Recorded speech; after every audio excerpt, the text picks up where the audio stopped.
Okay, it's April on Peter's plot, and it's no ordinary April. It's very, very cold. Don't be deceived by the blue skies and the sunshine, because we've had the coldest March, as you probably know, for about 50 years. Start of April's still been really cold. So these seeds that I sowed a month ago, I mean, the good news is they're all germinating quite nicely, but they're not doing very much because the ground is still too cold. Temperatures plummeting at night, particularly with these clear skies. So I'm going to leave that fleece on now for probably another couple of weeks, I'd say, probably even longer. I mean, I'm hoping April's going to become more typical soon. It looks like we're going to get, from the middle of April, more typical kind of warm, wet weather, which is just what we want to give the veg plot a real kick-start in terms of growth.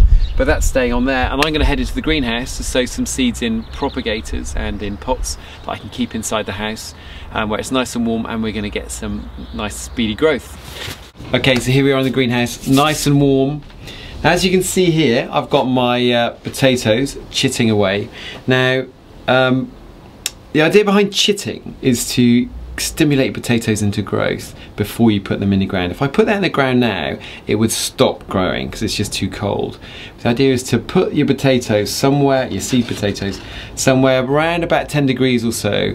So greenhouse is good, or a back room that you don't heat particularly, lots of light ideally. And what you're aiming for is little shoots like this, little kind of stubby, kind of purpley green shoots. If you end up with something white, long and white and spindly, you're going to basically have it, it'll be a shoot, but it will be something which snaps off when you put it in the ground. So you want little stubby ones like that aren't going to break off. And it's still too cold really to plant those. Typically potatoes go in at Easter time, not this Easter, it's still too cold. So I'm going to leave those there for a good couple of weeks before I put them in. Okay, so now I'm going to get with sowing my seeds. I've got 3 things going in: beetroot, Lollo Rosso lettuce, and delicious Nero di Milano Italian courgettes. Now I'm going to use one of my seed to plate propagating kits for this. A number of things in here.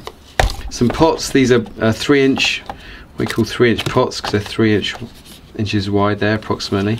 Those are going to be perfect for sowing the courgettes because they're quite big seeds and they grow fast. You know, they need lots of room.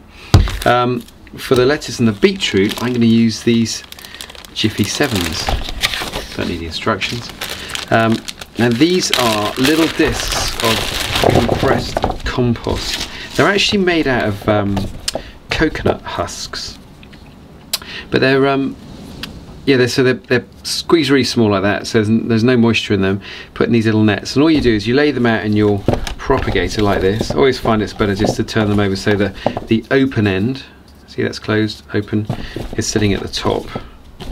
Lay them all out.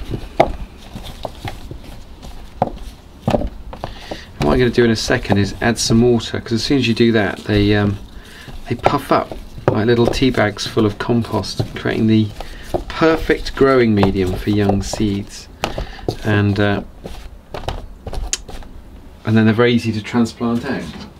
So line them up, water. You need quite a lot actually, because they got a lot of puffing up to do. There we go. In about 5 minutes, we'll be ready to sow. Okay, right, those are done. There's a bit of extra moist water in there, so I'm just going to pour that away.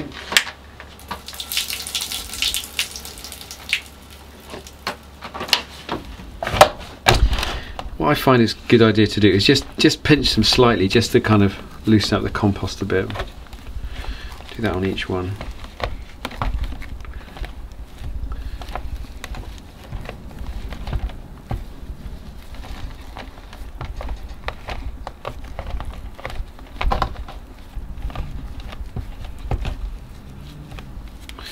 And before I sow them, I always get a pencil and just have a little poke around, just to break up the crust slightly there on each one.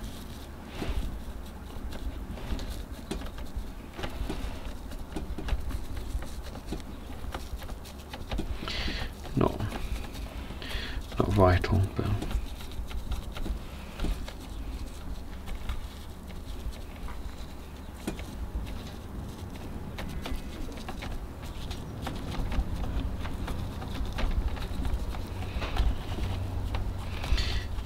what I'm going to do, I'm going to sow 2 rows of beetroot and two rows of lettuce.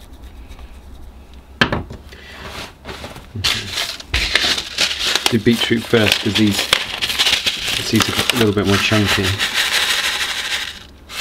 There they are, the beauties. So I'm going to put 2 or 3 in each one. Okay, that's it. That little lot can go back in there. Might sow some more of those in a month or two's time to keep my steady supply coming through. And then I just get the pencil, just poke them in like that. Try and spread them out a bit if you can. They're going to be sitting in that lovely, moist, dark pocket of coconut husk. Having a great time. Okay, that's those done. Let's do some lettuce. Much smaller seeds. So there we go. Little tiny ones. Make sure your fingers are dry so they don't stick. Last but not least,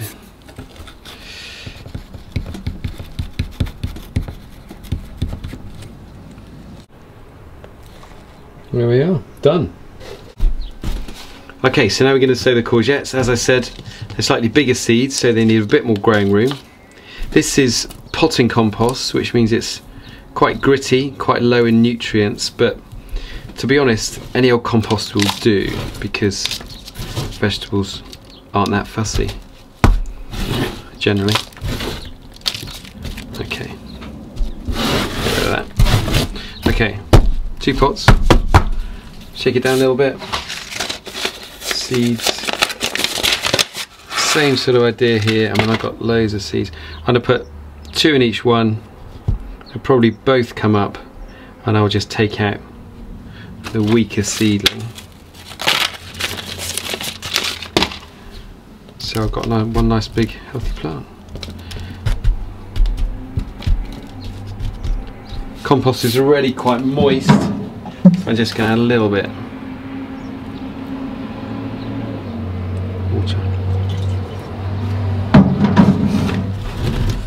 Now we've got our potatoes chitting, we've got courgettes off, we've got our lettuce and beetroot here in the propagator. I've popped the lid on that because it's very easy for that top layer of soil to dry out, particularly if you're keeping these seeds indoors on a windowsill, because the air inside at home is a lot drier than somewhere like a greenhouse. That will seal the moisture in and keep them nice and damp. Also make sure there's about 1 centimetre of moisture, water in the bottom of that to keep those seeds and plants fed. I'll see you in a couple of weeks when I'll be showing you how to sow carrots. They have to go outside because if you sowed them in little Jiffy 7s or even modules, you'll end up with a coily little root at the bottom because that tap root goes down really, really fast. So they've got to go outside, and the soil is just too cold right now to make it worthwhile. But I'm hoping we're going to get some typical April weather soon, wet and warm, which is just what we need, and I think we'll see a surge of growth on the veg plot. Fingers crossed. Okay, see you in a couple of weeks, and in the meantime, if you need any equipment or seeds, remember to go to seedtoplate.co.uk.